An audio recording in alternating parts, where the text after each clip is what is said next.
Heat ஸ்ட்ரோக்னா என்ன? ஏன் காலையில 11 மணிலேருந்து மதியம் 3 மணி வரைக்கும் வெயில்ல அதிகமா வெளிய போகாதீங்கன்னு சொல்றாங்க. முன்னலாம் பார்த்தோம் அப்டின்னா, புயலு, மழை, சுனாமி, பூகம்பம், நிலச்சரிவு இதுக்கெல்லாம் வந்து இடி தாக்கி, இதெல்லாம் மின்னல் தாக்கி இதுக்கெல்லாம் வந்து இறந்து போனாங்க. இப்ப என்னடா வெயில் பட்டாலே இறந்து போறீங்க. நியூஸ் சேனல ஓப்பன் பண்ணாலே வந்து ஆந்திரால இவ்ளோ பேர் இறந்துட்டாங்க வெயிலுக்காக, தெலுங்கானால இவ்ளோ பேர், மகாராஷ்டிரால இவ்ளோ பேருன்னு ரொம்ப பயமுறுத்துறீங்களேடா! அப்டிங்கிற மாதிரி ஒரு சில விஷயத்தலாம் வந்து சொல்லிட்டு இருக்காங்க. அதனால இந்த ஹீட் ஸ்ட்ரோக்னா ஜென்ரலா நெறைய பேருக்கு தெரிஞ்சிருக்கும். இருந்தாலும் இந்த வீடியோல ஒரு கிளாரிட்டியா வந்து நம்ம சில விஷயங்கள ஷேர் பண்ணுவோன்றதுக்காக தான் இந்த வீடியோ. இந்த ஹீட் ஸ்ட்ரோக் அப்படிங்கிறது ஓகே வெயில்ல ஒரு வயசானவர் போவாரு. ஒரு 80 வயசு, 85 வயசு அதனால ஹீட் ஸ்ட்ரோக் மயங்கி விழுந்துருவாங்க அப்படின்னு வந்து நெறைய பேர் நெனச்சிட்டு இருக்காங்க. ஆனா, ஒரு 25, 30 வயசு ஆட்களையும் பார்த்தோம்னா, இந்த ஹீட் ஸ்ட்ரோக் விட்டு வைக்கிறதில்ல. அந்த உள்ள இருக்கக்கூடிய இந்த ஹீட் ஸ்ட்ரோக்னா ஒரு பக்கவாதம். இந்த ஹீட் ஸ்ட்ரோக்னா எப்படி? இப்ப அதிகமா வந்து நம்ம வெயில்ல ஒரு ஒரு லோ பிளட் பிரஷர், ஒரு மயக்கம், ஒரு வாமிட் வர்றது இந்த மாதிரிலாம் ரொம்ப இருக்கும். குழப்பம் அதிகமா இருக்கும். நம்மளால ஒரு நிதானமா வந்து எதையும் ஒரு முடிவெடுக்க முடியாது. ஒரே கன்ஃப்யூஸ்டா இருக்கும். அப்படியே வந்து நம்ம மயக்கம் போட்டு விழுந்துருவோம். இந்த ஹீட் ஸ்ட்ரோக் இப்படி தான் வந்து ஒரு அறிகுறிலாம் இருக்கும். ஸோ இது வந்த உடனேயுமே வந்து பார்த்தோம்னா இறந்துருவாங்களா? அப்படிலாம் இல்ல. ஒரு டெம்பரரியாவோ இல்ல ஒரு பெர்மனன்ட்டா ஏதோ ஒரு சிக் வந்து இருக்கும். இத தாண்டி இந்த பாடி டெம்பரேச்சர் ஒரு 40, 41 டிகிரிக்கும் மேல உள்ள ரொம்ப ஹீட் இருந்துச்சு அப்படினால் தான் அந்த ஒரு மூச்சு விடுற சிரமம், ரொம்ப வந்து மயக்கம் இது மாதிரிலாம் விழுந்து இந்த வெயிலுக்காக அந்த உஷ்ணம் தாங்க முடியாம வந்து இறந்து போவாங்க. ஸோ ஹீட் ஸ்ட்ரோக் வந்து அது அஃபெக்ட் ஆனாலே வந்து இறந்துருவாங்க அப்படின்லாம் வந்து பயப்பட தேவையில்ல.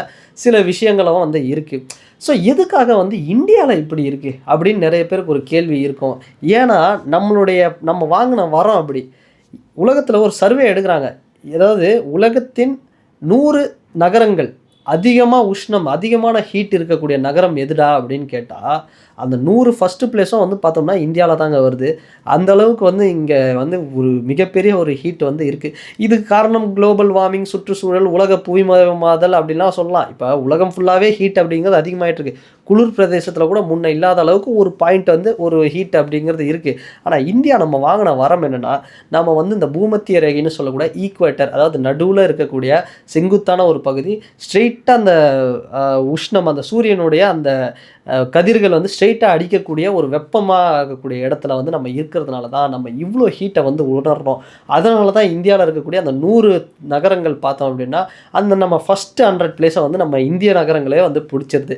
சரி இதுல இருந்து நம்ம பிரிவென்டிவா என்னலாம் பண்ணலாம் அப்படின்னு பார்த்தோம் அப்படின்னா, முன்ன சொன்ன மாதிரி காலையில 11 மணிலேருந்து 3 மணி வரைக்கும் அனாவசியமா வெளிய போகாம இருக்கலாம். இல்ல சில வேலைகள வந்து நம்ம கொஞ்சம் ஒரு பிரிவென்டிவா இருக்கலாம். சரி வெளிய போனோம் அப்படின்னா, அப்ப வண்டியில போறோம், இல்ல நடந்து போறோம்னா, குடை எடுத்துட்டு போலாம். வெயில் படாத அளவுக்கு. அப்புறம் நம்ம ஏதாவது ட்ரெஸ்ஸ போட்டு இது கவர் பண்ணிக்கலாம். அந்த டவல் மாதிரி. இல்ல சன்கிளாஸ் யூஸ் பண்ணலாம்.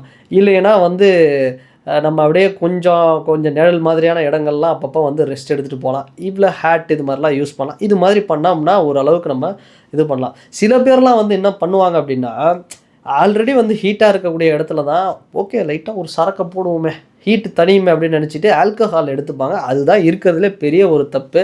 ஸோ அந்த டைம்ல தான் போயிட்டு அதிகமா ஆல்கஹால் எடுக்கிறது, டீ குடிக்கிறது, காஃபி குடிக்கிறது, அப்புறம் புரதச்சத்து மாதிரியான இந்த red meat, beef, mutton, chicken இது மாதிரியான விஷயங்கள்லாம் அதிகமா எடுத்துக்கிறது. இதெல்லாம் வந்து பார்த்தோம்னா, புரோட்டீன் அதிகமா எடுத்தாலும் இந்த ஹீட் ஸ்ட்ரோக் அப்படிங்கிறது நமக்கு வந்து வர்றதுக்கான ஒரு ரீசனா வந்து இருக்கும். ஏன்னா, இதெல்லாம் கொஞ்சம் அவாய்ட் பண்ணி கொஞ்சம் லைட்டான ஃபுட்ஸு, கொஞ்சம் அந்த ஜூஸு, அதாவது நேச்சரான ஜூஸு அது அப்புறம் அந்த ஃப்ரெஷ் ஜூஸு இது மாதிரியான விஷயங்கள்லாம் வந்து நம்ம சாப்பிட்டோம். தண்ணி அதிகமா குடிச்சோம் அப்படின்னாலே, ஓரளவுக்கு இதிலருந்து தற்காத்துக்கலாம். பட் இந்த வெயில்ல முக்கியமா யாருக்கு சொல்றாங்கன்னா, GIG இந்த கிக் ஒர்க்கர்ஸ்ன்னு சொல்லுவாங்க. அதாவது ரேப்பிடோ ஓட்டுவாங்க, ஃபுட் டெலிவரி பண்ணுவாங்க, ஸ்விக்கி, சொமேட்டோ இவங்கெல்லாம் வந்து தவிர்க்கவே முடியாது. வேற வழி இல்ல. வேலை பண்ணி தான் ஆகணும். ஆனா அவங்களுக்கும் என்ன சொல்றாங்க அப்படின்னா, அப்பப்போ ரெஸ்ட் எடுங்க. நீங்க வந்து நல்ல நீர்ச்சத்து நிறைந்த உணவுகள், இந்த நுங்கு, தர்பீஸ் இது மாதிரிலாம் வந்து ஜூஸ் இதெல்லாம் வந்து சாப்பிடுங்க அப்படின்லாம் வந்து சொல்றாங்க. கவர்மெண்ட் சைட்லேருந்து அவங்களுக்கு வந்து கான்ஸ்டிடியூஷனலி பார்த்தோம் அப்படின்னா, அவங்க சப்போஸ் அவங்களுக்கு ஏதாவது நடந்துருச்சு, இல்ல எதுவும் அவங்களுக்கு ரெஸ்ட் எடுக்கிற வகையில சில விஷயங்கள்லாம் அமைச்சு தரணும் அப்படிங்கிற மாதிரி கவர்மெண்ட் சைட்லேருந்தும் நிறைய சப்போர்ட் பண்ணணும் அப்படிலாம் சொல்றாங்க.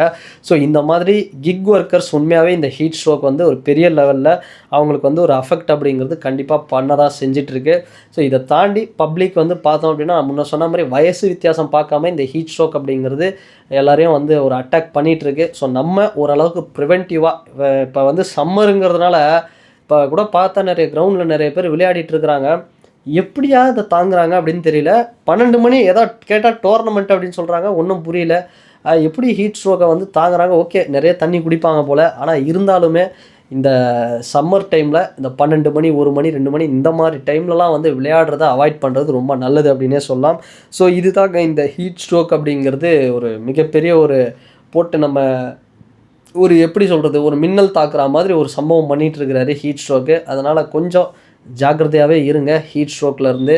அவ்வளோதான், ஒரு ஜூன் வரைக்கும் இருக்கும் இந்த ஹீட் ஸ்ட்ரோக். அதுக்கப்புறம் பார்த்தோம் அப்படின்னா ஓரளவுக்கு நார்மல் ஆகிடும் வெயில் அப்படிங்கிறது. ஸோ அது வரைக்கும் இந்த சம்மரை கொஞ்சம் இந்த ஹீட் ஸ்ட்ரோக்கு இதெல்லாம் வந்து ஸோ நியூஸ் சேனலில் சில விஷயங்கள் நிறைய வந்து காட்டுறாங்க. பட் நல்ல விஷயங்கள் காட்டுறாங்க. சிலது வந்து நம்ம அதை ரொம்ப பார்த்துட்டு வந்து பேனிக் ஆக வேண்டாம். ஸோ அதுதான் வந்து சொல்கிறேன். ஸோ முன்ன சொன்ன மாதிரி இந்த சில விஷயங்கள்லாம் நம்ம கரெக்டாக ஃபாலோ பண்ணலை ஹீட் ஸ்ட்ரோக்லேருந்து நம்ம வந்து தப்பிக்கலாம்.